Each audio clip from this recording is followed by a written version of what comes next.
There we go. We're trying to fix the solar system here in Dryden. And busy summer. Yeah, because we can't do anything until nighttime or tomorrow, and then if I can't get it fixed, then I'm going to leave it like this.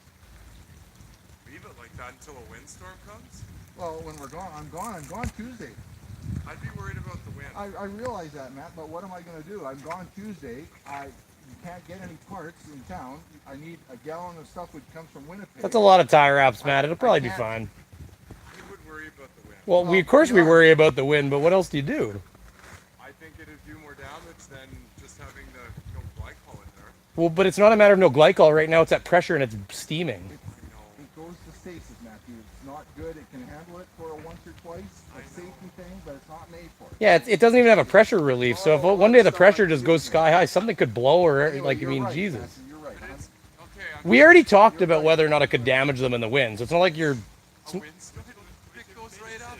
Matthew, what would likely happen is it would rip this thing right... It would rip these tarps right off in a windstorm. Well, or it'll start flapping Yeah, and smashing them. yeah, that could happen. It might. There's only some clips on the end. They're made of aluminum. They'd probably break. They can take 1-inch hails, so they would probably break the little aluminum clips before it broke the glass. I mean, let's face it. We know he's right. Drama. But anyway, so what's happened here is we got this really awesome solar system up on the roof, and what it does is there's some glycol lines that go inside, and there's a system downstairs in the basement, or the garage rather, and when it detects temperature up on the roof here in the morning when the sun comes out, it starts warming up the system, and when the glycol gets to a certain temperature, it starts pumping, and it starts pumping it around, and actually even in the winter, dead of the winter with fairly cold temperatures, this glycol can almost boil.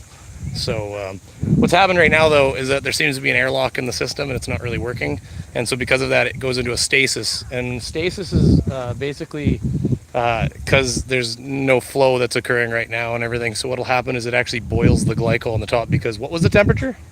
294 degrees Celsius. 294 Celsius, so double that of the boiling point of water basically. So yeah, Here, right there. yeah, right here. So, you know, as an example,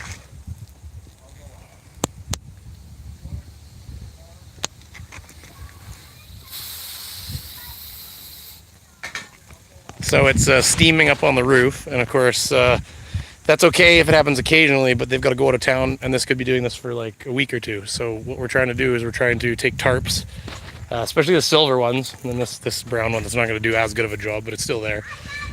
Hey buddy, how you doing? Good. And then yeah, so what we're doing is trying to tarp them over and try to cut the light out of them so that they don't steam like that anymore, and then that way it can get fixed. So that's what we're up to right now. So, beautiful view from on top of the roof. This is my childhood home here.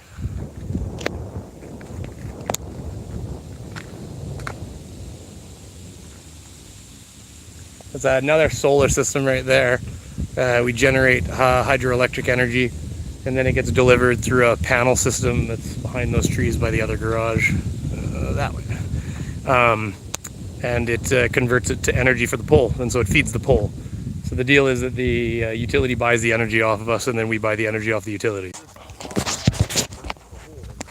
What do you mean it burnt like just now?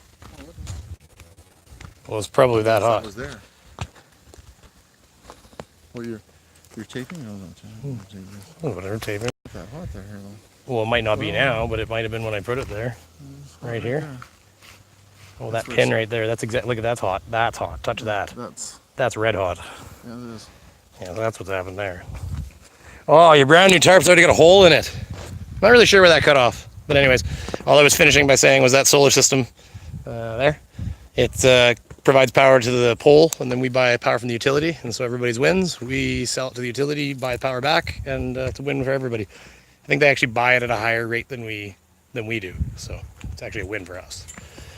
Anyways, we're gonna get back to work. I'm not really helping right now, so it just keeps disconnecting. So on that note, we're gonna talk again soon.